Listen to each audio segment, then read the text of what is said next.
네, 안녕하세요. 이번 시간에는 IP에 대한 전반적인 개념에 대해서 확실하게 짚고 넘어가 드리려고 합니다. 컴퓨터에 관심이 있는 일반인들이나 아니면 웹 개발자를 포함해서 전문 개발자분들한테 네트워크 그리고 IP에 대한 전반적인 개념을 확실하게 이해하는 데 도움을 드리고자 이렇게 짤막한 강의 동영상을 준비해 보았고요. 이제 IP 같은 경우는 정말로 컴퓨터를 전공하거나 말거나 컴퓨터를 사용하는 사람이라면 끊임없이 접하게 되는 개념이라고 할 수 있는데요. 정말 직업 및 분야에 상관없이 알고 있으면 일상생활에서도 크게 도움이 되는 지식이라고 생각합니다. 이제 이 IP라는 것은 인터넷 프로토콜의 약자로서 이제 인터넷상에서 다른 컴퓨터와 통신할 때 사용하는 프로토콜이라고 할 수 있고요. 이제 이를 위해서 이렇게 IP로서 구분을 하는 겁니다. 이렇게 논리적인 주소라는 것은 숫자로 표현이 된다는 소리인데요. 이제 IP 같은 경우는 이렇게 비트 단위로서 표현이 됩니다. 이런 식으로 1비트 같은 경우는 0과 1을 표현할 수가 있는데요.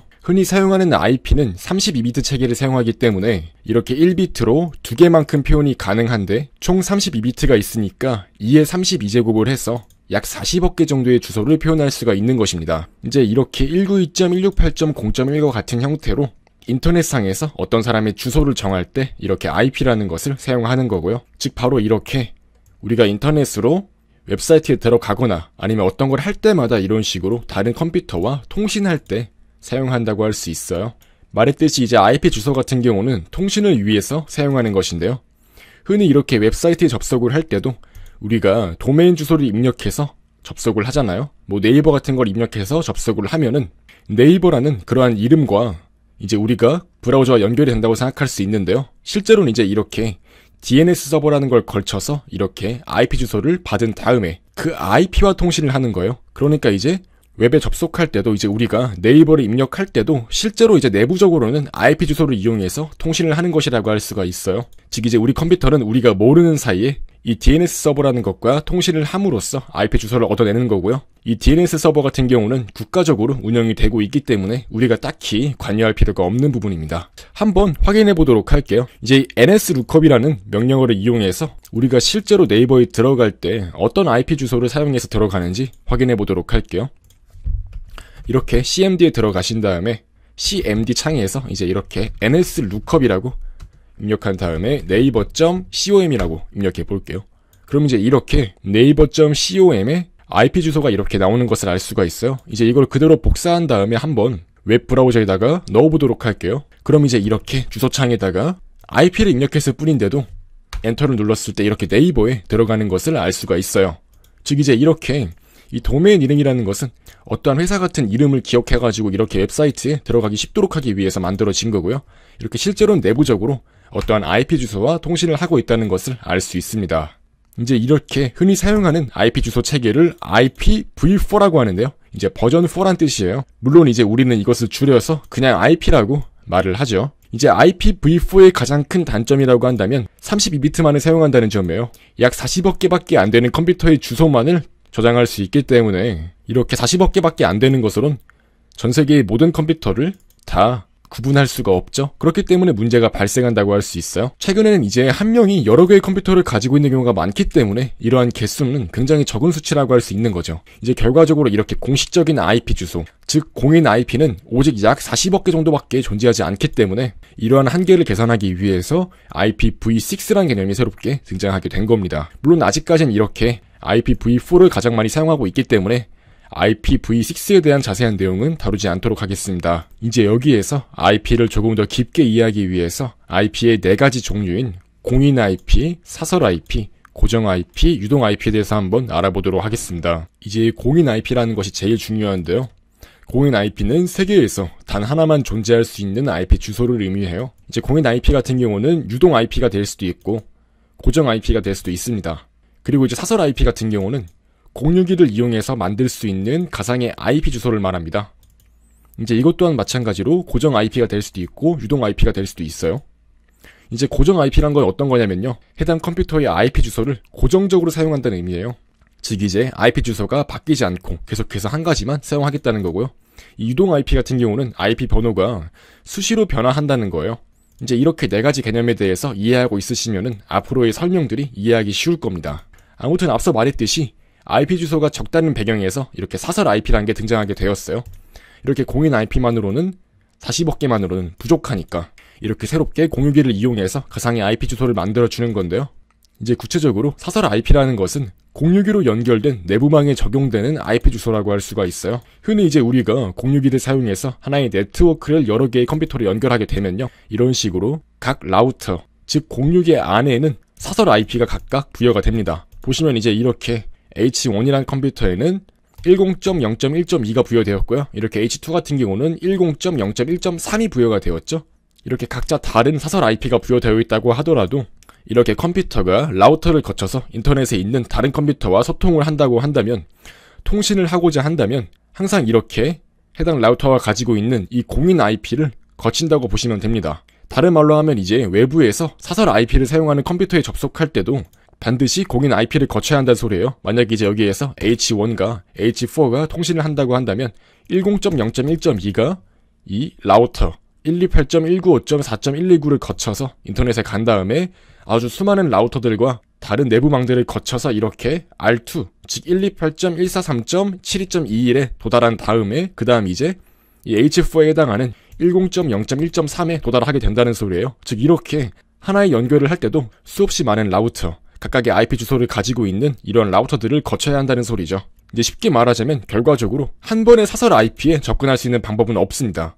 왜냐하면 이렇게 공인 IP를 가지는 공유를 거쳐서 해당 컴퓨터의 사설 IP 주소로 접근을 해야 하기 때문이에요. 또한 더군다나 사설 IP 같은 경우는 이런 식으로 겹칩니다. 즉 10.0.1.2를 가지는 사설 IP 같은 경우는 이제 전 세계에 수많은 컴퓨터가 존재한다는 소리죠. 하지만 이렇게 공인 IP 같은 경우는 정말 세계에서 한 개밖에 존재하지 않는 IP 주소라는 거죠. 이제 일반적으로는 이렇게 사설 IP만 사용하더라도 인터넷 사용에 문제가 없어요. 하지만 공인 IP가 반드시 사용돼야 될 때가 있어요. 이때는 바로 언제일까요? 이제 이런 거는 서버와 클라이언트의 개념에서 생각하시면 되는데요. 우리가 네이버에 접속을 하려고 네이버의 IP를 이용해서 통신을 한다고 한번 해볼게요. 하지만 만약에 네이버의 IP가 그때그때마다 변경된다면 어떻게 될까요? 즉 네이버의 IP가 한번 유동 사설 IP라고 가정해보도록 할게요. 계속해서 IP가 변경될 뿐만 아니라 내부망 안에 들어있는 하나의 IP라고 하는 거죠. 이때는 이제 이전에 접속하던 IP 주소로 접속하려고 하면은 오류가 발생해요.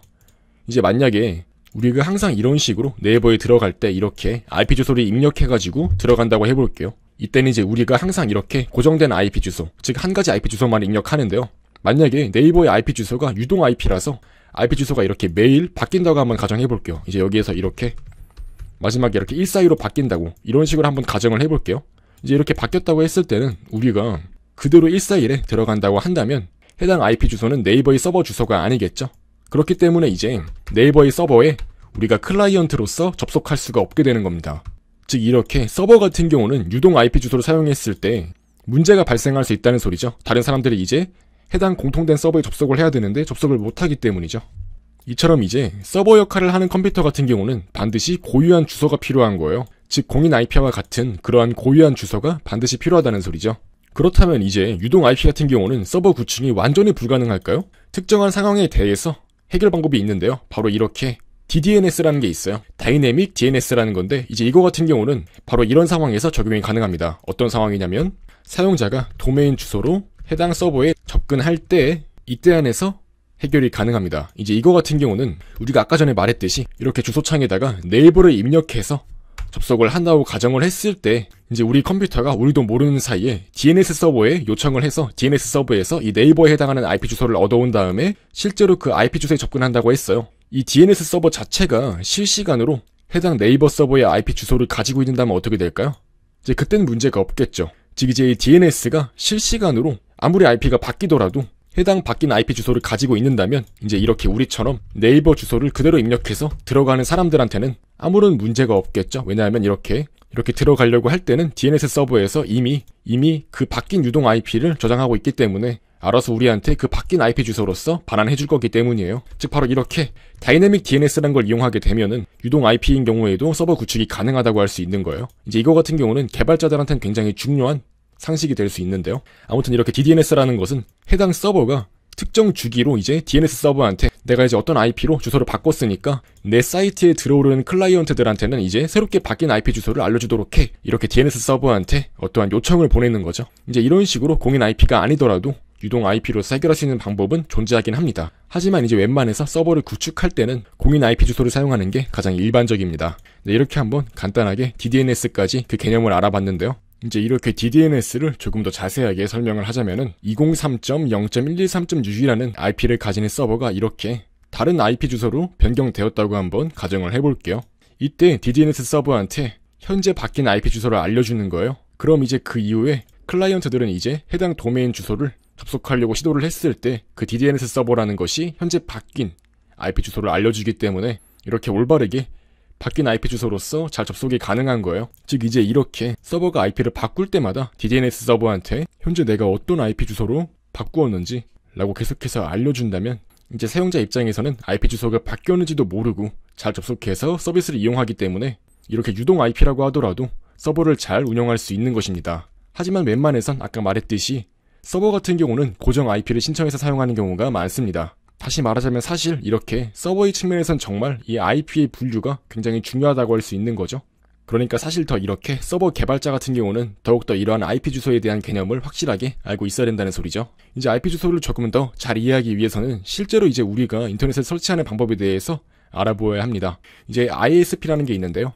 이 ISP 업체는 인터넷 서비스를 제공해주는 업체로서 인터넷 서비스 프로바이더라는 뜻을 가지고 있어요. 이제 우리 한국 같은 경우는 KT 같은 업체가 있겠죠. 이제 우리는 이런 업체한테 돈을 내고 인터넷을 설치할 수가 있는 거예요. 이제 설치를 하게 되면 일반적으로 유동 IP를 할당받아요. 이제 이렇게 ISP 만약에 KT에 인터넷 설치를 요구했다고 해볼게요. 그럼 이렇게 우리 집으로 일반적으로 이제 한 개의 유동 IP가 배정이 됩니다. 물론 고정 IP를 할당받아서 사용할 수도 있지만 이제 이 경우에는 KT한테 내야 되는 돈이 굉장히 비싸죠. 이제 앞서 말했듯이 유동 IP라는 것은 ISP 업체가 공인 IP 주소를 유동적으로 고객에게 부여해주는 것을 말해요. 가장 일반적인 형태이고요. 제일 많이 사용되고 있습니다. 이제 우리가 흔히 가정집에서 사용하는 방식이고요. 그렇다면 가정집에서 서버를 운영할 수는 있을까요? 앞서 말했듯이 DDNS와 같은 기법을 사용하면 유동 IP를 사용하더라도 서버 운용이 가능합니다. 또한 일반적으로 사실 서버 운용 같은 경우는 이제 개인들이 서버를 운영하는 방법은 서버용 컴퓨터를 따로 이렇게 호스팅 업체에 신청을 함으로써 사용하는 경우가 많아요. 이제 이렇게 카페24 등에서 제공하는 테라 서버 호스팅 같은 것을 이용하면 고정 공인 IP를 하나 할당받을 수 있습니다. 따라서 완전히 자기 자신만의 IP 주소가 하나 생기기 때문에 다른 걱정은 아예 할 필요도 없이 하나의 서버를 운영할 수가 있는 것입니다. 또한 이제 사람들이 많이 헷갈리는 것들 중 하나가 바로 이런 사례가 있는데요. 만약에 자기가 이렇게 KT 인터넷에 신청한 다음에 유동 IP를 할당받았다고 해볼게요. 근데 이때는 이제 이렇게 공유기를 해당 회선에 연결했을 때는 이렇게 이런 IP를 받았는데 만약에 해당 회선을 그대로 랜선으로 우리 PC에 연결했을 때는 이런 IP를 받았다고 한번 가정해보도록 할게요. 이제 이런 현상은 왜 발생하는 걸까요? 분명 유동 IP긴 한데 그래도 이제 연결할 때마다 바뀌는 거는 너무 빠르게 바뀌는 게 아닌가 싶은 거예요. 이제 이 경우는 바로 이렇게 설명할 수가 있는데요. 유동 IP 같은 경우는 맥 주소를 토대로 IP 주소를 할당해주기 때문에 이렇게 장치마다 IP 주소가 바로바로 바뀌게 되는 것이에요.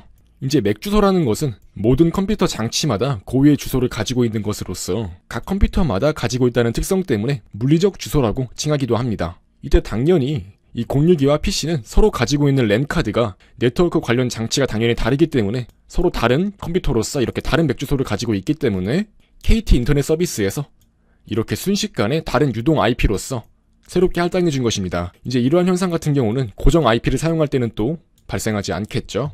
현재 자기 자신이 사용하고 있는 IP 주소가 공인 IP인지 아니면 사설 IP인지 한번 알아보도록 하겠습니다. 바로 이렇게 cmd 명령 프롬프트에 들어가신 다음에 IP config을 입력했을 때 이런 식으로 IP 주소가 나오는 것을 알 수가 있는데요. 이제 이거는 고정 IP일까요? 사설 IP일까요? 만약에 고정 IP라면 제가 이거를 웬만해선 잘 보여드리지도 않겠죠? 이제 이렇게 사설 IP 같은 경우는 대역이 따로 정해져 있어요. 이제 바로 이러한 대역들만 사설 IP가 존재할 수 있는 대역으로서 사용하자고 이렇게 약속을 하는 거예요. 즉 보시면 저 같은 경우는 이제 10.30.1.78로서 이렇게 A클래스 사설 IP 대역에 해당하는 것을 알 수가 있죠. 사실 이제 이렇게 A클래스 같은 경우는 C클래스나 B클래스에 비해서 조금 더 큰 기관 같은 데서 사용하는 거라고 할 수가 있고요. 아무튼 이렇게 저는 A클래스의 사설 IP 대역을 사용하고 있다는 것을 알 수 있습니다. 이제 일반적으로 C클래스 사설 IP 대역이 가장 많이 사용이 될 거예요. 따라서 이제 이 강의를 보고 계신 웬만한 분들은 다 이 C클래스의 IP 대역을 가지고 계실 겁니다. 왜냐하면 이제 웬만해선 공유기를 사용해서 인터넷을 이용하고 있으실 거니까요. 이제 웬만한 공유기 같은 경우는 다 이렇게 C클래스 사설 IP 대역을 사용하고 있기 때문에 이런 식으로 IP 주소가 들어가 있는 거고요. 또한 이제 추가적으로 언급을 하자면 저 같은 경우는 이렇게 IP 컴픽한 다음에 O를 입력했을 때 이렇게 DNS 서버가 나오는 것을 알 수가 있는데요. 이런 DNS 서버 같은 경우는 아마 통신사별로 또 특이점이 있을 거예요. 저처럼 이렇게 168로 시작하시는 분들은 KT 인터넷 서비스를 이용하시는 분들입니다. 보통 이렇게 DNS 서버 같은 경우는 SK, KT, LG 통신사마다 다 차이점이 존재합니다. 이제 이러한 사설 IP를 사용할 때는 어떠한 단점이 있을까요? 바로 외부에서 해당 컴퓨터에 접속할 수 없게 됩니다. 사실 이게 꼭 단점이라고 말할 수는 없는 건데요. 물론 일반적으로 이제 서버 측면에서는 단점이라고 할 수가 있죠. 이제 이렇게 사설 IP 같은 경우는 전 세계에 하나만 존재하는 공인 IP 주소가 아니기 때문에 이렇게 내부망 안에서만 의미가 있고요. 이제 외부에서는 해당 IP로 통신을 하는 것에 제약이 존재합니다. 이제 예를 들어서 192.168.0.1 같은 IP 주소는 전 세계에 몇 개나 있을까요? 정말 061을 사용하는 사람이라면 이러한 IP 주소는 아주 흔할 거예요. 따라서 이제 전 세계적으로 이러한 IP 주소를 가지고 있는 수많은 컴퓨터의 IP 주소와 공통된 IP 주소라고 할 수가 있는 거죠. 따라서 만약에 192.168.0.1이라는 컴퓨터와 통신을 하겠다고 이제 컴퓨터한테 요청을 하게 되면은 전 세계의 수없이 많은 컴퓨터들 중에서 그 중에서 이제 어떤 컴퓨터랑 소통을 할 것인지 우리 컴퓨터가 알 수가 있을까요? 알 수가 없겠죠. 이제 그렇기 때문에 사설 IP 같은 경우는 이제 이렇게 외부와 통신할 때 많은 제약이 존재한다고 할 수 있는 것입니다. 이제 한번 비유를 해보자면 우리가 공중전화로 어떠한 곳에 전화를 걸 수가 있죠. 이때 해당 전화번호는 세계에서 하나밖에 존재하지 않는 고유한 전화번호로 입력을 해야 될 거예요. 즉 이제 전화를 받는 쪽에서는 반드시 전 세계에 하나밖에 없는 전화번호가 돼야겠죠. 왜냐하면 전화번호가 겹치게 된다면은 이제 우리가 걸려고 하는 그 받는 사람의 전화번호가 그 전화 상대가 누군지 알 수 없을 테니까요. 반드시 이제 우리가 공중전화로 전화를 걸 때는 그 받는 사람은 반드시 고유한 전화번호를 가지고 있어야 될 거예요. 하지만 반면에 공중전화 같은 경우는 일반적으로 전화를 받을 수가 없죠. 정해진 고정 전화번호가 없는 경우가 더 많고요. 이제 이런 식으로 어떤 곳에 접속을 하려고 할 때는 클라이언트는 공인 IP 주소를 가지고 있지 않아도 접속을 할 수 있는 것입니다.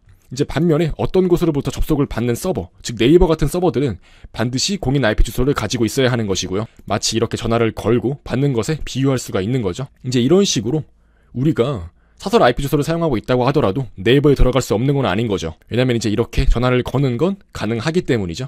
즉 이제 이런 식으로 전화를 거는 공중전화를 클라이언트에 비유하고 전화를 받는 쪽을 서버에 비유하기도 합니다. 이제 이런 식으로 사설 IP와 공인 IP에 대한 개념을 확실하게 구분해서 이해하시는 게 굉장히 중요하다고 할 수가 있고요. 그렇다면 이러한 사설 IP는 서버로 운영할 수가 없을까요? 사설 IP라고 하더라도 또 서버로 운영하는 방법이 존재합니다. 바로 어떤 거냐면요. 포트 포워딩이라는 기법을 이용하는 건데요. 이제 이걸 이용하게 되면은 사설 IP 또한 마찬가지로 서버 컴퓨터를 이용할 수가 있어요. 만약에 회사에서 부여받은 회사의 전용 공인 IP를 219.214.33.125라고 한번 가정해 보도록 할게요. 이제 이거는 062를 사용하고요. 이제 이렇게 062 안에, 즉 회사의 내부망에 이렇게 세대의 컴퓨터가 존재한다고 한번 가정을 해볼게요. 이때 우리가 192.168.0.3을 한번 회사 내부의 웹서버로 운영하려고 한다고 가정해 보도록 할게요. 이제 웹서버 같은 경우는 80번 포트를 이용하는데요. 만약에 이제 이렇게 062 상에서 80번 포트로 들어오는 패킷을 192.168.0.3으로 보내준다고 한번 설정을 해봤다고 가정할게요. 이제 이 경우는 웹서버로 사용할 수가 있는 거죠. 왜냐하면 이제 이 회사 외부에 있는 어떠한 클라이언트가 219.214.33.125에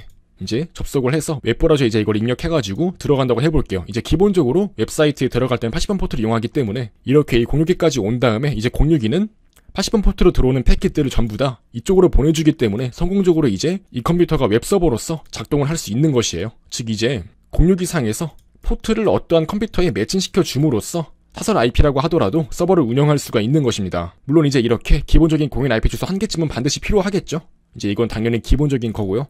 이제 이렇게 아무튼 포트 포워딩을 이용해서 특정한 IP 주소의 컴퓨터로 어떠한 패킷들을 다 보내줌으로써 이제 이러한 컴퓨터를 서버로서 운영할 수도 있는 것입니다. 이제 이런 식으로 062가 특정 포트로 들어오는 패킷을 내부 컴퓨터로 넘겨주는 것을 포트 포워딩이라고 하는 것입니다. 이렇게 062도 내부적으로 포트 번호로 각각의 컴퓨터를 구분해준다는 점에서 이렇게 포트 포워딩 기법을 이용해서 다양하게 서버를 운영할 수가 있는 거고요. 이제 이렇게 기본적으로 우리 062가 하나의 공인 IP를 내부 사설 IP로 나누는 기술을 네트라고 하는데요. 이 네트 같은 경우는 Network Address Translation의 약자로서 하나의 기술이라고 할 수 있어요. 이제 이 네트의 장점은 사설 IP를 사용함으로써 내부망을 보호할 수 있으면서 각각 연결된 PC의 관리가 쉬워진다는 장점이 있어요. 또한 이제 기본적으로 한정된 40억 개밖에 안 되는 공인 IP 주소를 이렇게 사설 IP로 늘림으로써 수없이 많은 컴퓨터가 실제로 연결이 가능한 거죠. 즉 이제 IPv4 주소 체계가 40억 개밖에 공인 IP를 지원하지 않는다는 한계점 또한 이렇게 아주 깔끔하게 해결해 준 거고요.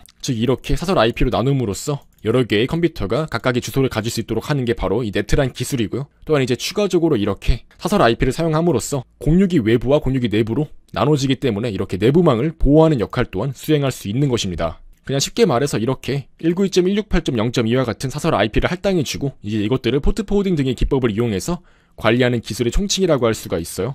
다만 이제 여기에서 한 가지 궁금한 게 있을 수가 있는데요. 만약에 하나의 공인 IP 주소에서 많은 사설 IP 주소로 연결된다고 해볼게요. 이때 웹서버는 한 개만 존재해야 될까요? 아니면 이렇게 하나의 공인 IP에서 2대 이상의 웹서버를 운영하는 방법이 있을까요? 이제 웹서버 같은 경우는 아까 말했듯이 80번이라는 이미 정해진 포트를 사용해요. 그렇다면 이제 만약에 이런 상황에서 하나의 공인 IP 주소에 이렇게 2개의 내부 IP 주소가 존재한다고 가정해볼게요. 이제 이렇게 둘 다 웹서버로 한번 이용해보려고 하는데요. 이제 이런 경우는 80번 포트를 이제 한 개 연결해 준 다음에 81번 포트를 이런 식으로 다른 컴퓨터에 연결해 주는 거예요. 이제 이렇게 포트를 다르게 분배하면 한 개의 공인 IP에서 여러 개의 웹서버 운영이 가능한 겁니다. 물론 이제 이렇게 DNS 서버에 등록을 할 때 도메인 주소를 다르게 설정함으로써 이제 물론 이러한 사항들을 다 DNS 서버에 등록을 해줌으로써 사용자들이 이제 특정한 도메인 주소로 들어왔을 때 이렇게 서로 다른 웹서버로 연결이 가능하도록 만들어 주어야 되는 거죠. 즉 이제 이런 식으로 도메인 주소를 다르게 설정함으로써 각각의 웹사이트를 구분하고 하나의 공인 IP에서 2대 이상의 웹서버를 운영할 수가 있는 것입니다. 이제 그 다음으로는 이제 IP 대역의 중복에 대해서 다뤄볼 건데요. 한번 아래 보이는 사설망의 문제점을 한번 찾아보도록 하겠습니다. 보시면 어떤 문제가 있을까요? 이제 이렇게 공유기를 통해서 내부망이 형성되어 있죠. 근데 보시면 이제 이렇게 내부망이 형성되어 있는 컴퓨터가 아까 언급했던 사설 IP 대역을 사용하지 않고 이런 식으로 마치 공인 IP에 쓰일 법한 하나의 IP 주소를 사용하고 있는 것을 알 수가 있어요. 즉 이제 이렇게 일반적으로 사용되는 사설 IP에 공통된 대역을 사용하지 않고 이런 식으로 약속을 어기고 다른 IP 주소를 사용했다고 가정해볼게요. 이제 이런 경우는 바로 만약에 이 컴퓨터에 접속을 하려고 해본다고 가정해볼게요. 이제 그런 상황에서는 동일한 IP 주소가 2개나 존재하기 때문에 이쪽으로 가지 못하고 바로 내부망에 있는 이 컴퓨터로 접속하게 되는 거예요. 즉 이제 이런 식으로 사설망 내부에서 공인 IP 주소를 사용해 버린다면 이렇게 외부로 접근하지 못하는 문제점이 발생할 수가 있는 것입니다. 이제 이런 식으로 실제로 공유기 내부에서 IP 주소 같은 경우는 자기가 임의적으로 이렇게 설정할 수가 있긴 한데요. 이렇게 설정하지 않는 이유가 바로 이런 문제 때문에 설정하지 않는 것입니다. 따라서 이제 이렇게 사설 IP 대역에 해당하는 그러한 IP 주소만을 각각의 내부 컴퓨터에다가 할당해 주는 게 합리적인 거고 실제로 그렇게 하지 않으면 이런 식으로 다양한 문제가 발생할 수 있기 때문에 이제 이러한 점을 확실하게 이해하고 넘어가시는 게 중요합니다. 그렇다면 이제 자신의 사설 IP 주소를 사용하고 있다면 공인 IP 주소는 어떻게 확인할 수 있을까요? 바로 공인 IP 확인 사이트에 들어가서 확인할 수 있습니다. 이제 이런 것들은 IP 추적과도 관련성이 깊은데요.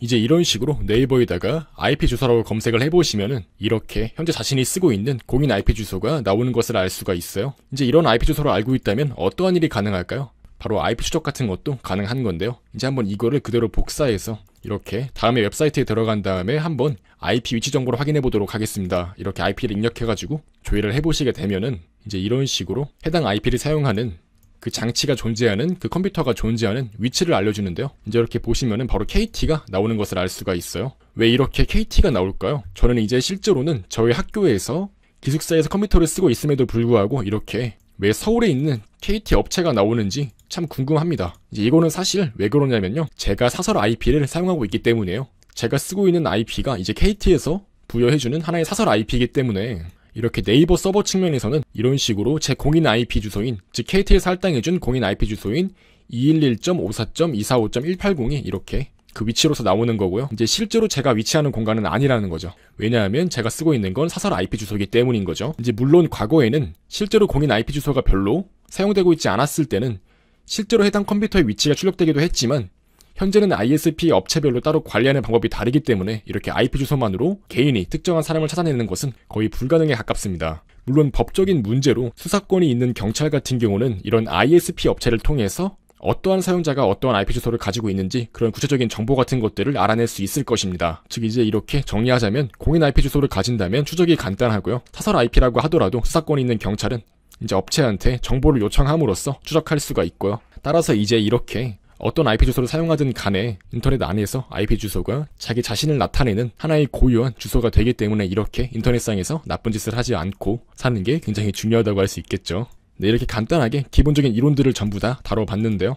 이제 추가적으로 몇 개의 내용을 더 다뤄보도록 하겠습니다. 자, 이제 IP와 관련된 다양한 질문들과 그에 대한 답변인데요. 이렇게 저처럼 사설 IP 대역을 사용하는 사람이 웹서버로 사용할 수 있는지 이렇게 물어봤네요. 이제 이런 경우에는 10.30.19.54 같은 경우는 아까 말했듯이 사설 IP 대역에 해당하기 때문에 이제 일반적으로 이렇게 웹서버로 사용할 수가 없고요. 굳이 사용하고 싶다면 이렇게 아까 전에 설명해서 말했듯이 포트 포워딩과 같은 기법을 이용해서 운영할 수 있을 것입니다. 그리고 이제 다음 질문인데요. 이제 일반적인 가정집 같은 경우는 유동 IP로서 공인 IP를 받는 경우가 많은데요. 이제 유동 IP라는 것은 이제 IP 주소가 계속 바뀌는 것을 의미한다고 했어요. 그렇다면 이제 우리가 게임 같은 걸 하면서 IP 밴 같은 것을 많이 당하기도 하는데요. 이제 이러한 것들이 과연 의미가 있을 건지 한번 물어보는 거예요. 유동 IP라는 건 이제 말 그대로 IP가 계속해서 바뀌는 건데 이렇게 IP를 차단하는 것이 어떠한 효력이 있을지 궁금할 수가 있겠죠. 하지만 이제 이런 건 실제로 효력이 있습니다. 왜 있냐면요. 아무리 유동 IP라고 하더라도 이제 ISP에서 가정집에 공인 IP 주소를 부여할 때는 일반적으로 정해진 대역폭 안에서 유동 IP로서 부여하는 경우가 많아요. 따라서 이제 만약에 게임 회사에서 특정한 대역폭 자체를 차단해버린다면 IP 차단이 큰 효력이 있을 수가 있는 거죠. 다음으로 넘어가겠습니다. 이제 이거는 또 다루었던 것 중 하나인데요. 공인 유동 IP 주소를 이용해서 서버를 구축하는 방법은 무엇이 있을까요? 아까 말했듯이 DDNS예요. 동적으로 이제 IP 주소가 바뀔 때마다 DNS 서버한테 내가 어떤 주소로 바뀌었다고 서버의 입장에서 내가 어떤 주소로 이제 서버 IP 주소를 바꿨다고 알려줌으로써 효과적으로 이러한 문제를 해결할 수가 있는 거고요. 또한 이제 이렇게 사설 IP 주소를 이용해서 서버를 구축하는 방법은 아까 전에 언급했듯이 포트 포워딩 기법을 이용해서 구축이 가능하다고 했습니다. 또한 이제 사설 IP 대역을 공인 IP 대역으로 설정할 수 있을까? 이렇게 물어보는 게 있는데요. 물론 설정은 가능합니다. 하지만 절대로 권장되지 않죠. 왜냐하면 외부에 있는 동일한 IP 주소를 가진 어떠한 컴퓨터와 IP 주소 충돌이 발생할 수 있기 때문이에요. 따라서 이제 절대로 권장되지 않고요. 정해진 사설 IP 대역만을 사용하는 것이 권장된다고 할 수가 있고요. 그 다음 이제 이렇게 마지막 질문인데요. 가정집에서 인터넷에 연결할 때 062에 연결할 때와 PC에 바로 연결할 때 주소가 다른 이유는 무엇일까요? 이제 이거 같은 경우는 강의 초반에 말했듯이 일반적으로 ISP 업체에서 맥 주소에 따라서 유동 IP를 할당해주기 때문이라고 했어요. 네, 이제 이렇게 다양한 IP 주소와 관련된 거의 모든 핵심적인 개념들에 대해서 한번 다뤄보는 시간을 가져보았는데요. 이제 이렇게 컴퓨터에 관심이 있으신 분들이나 아니면은 서버 개발자분들한테 이 강의가 어느 정도 IP 주소에 대한 개념을 잡는데 도움을 주었다면 좋겠네요. 네, 이렇게 이번 강의에서는 간단하게 이 IP란 하나의 프로토콜의 그 개념에 대해서 바르게 이해해보는 시간을 가져보았습니다.